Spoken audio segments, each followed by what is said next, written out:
Tras as xuntanzas mantidas esta semana por responsables da Consellería do Mar, tanto con mariscadores de Noia como de Arousa, o BNG critica que o único que pode ofrecerlles a Xunta é un paro biolóxico.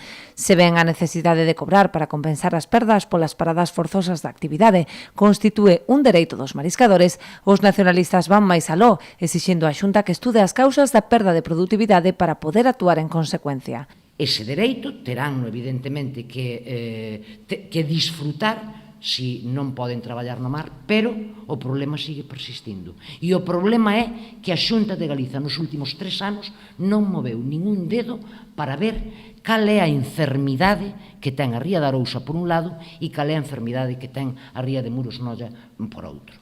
Non fixo unha diagnose e un estudio do que está pasando e, polo tanto, non ten medidas que ofrecer para resolver o gravísimo problema que teñen as rías.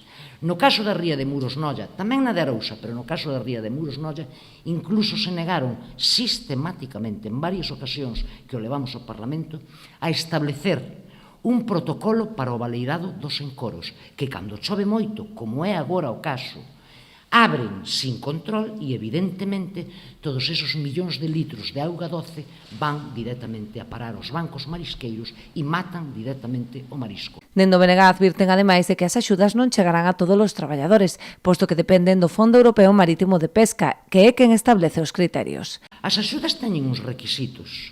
Sabedes por que teñen uns requisitos? Porque as axudas páganse con fondos europeos e Europa establece uns determinados requisitos. A Consellería non aporta un peso de fondos propios para precisamente solventar estes problemas. Si os distribuíra con fondos propios, podería poñer os requisitos máis ou menos que ela quixera.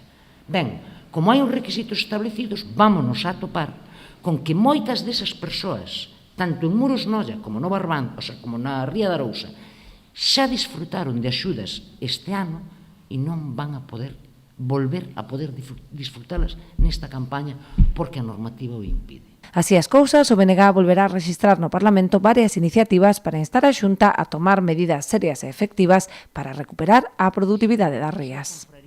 O seu clube náutico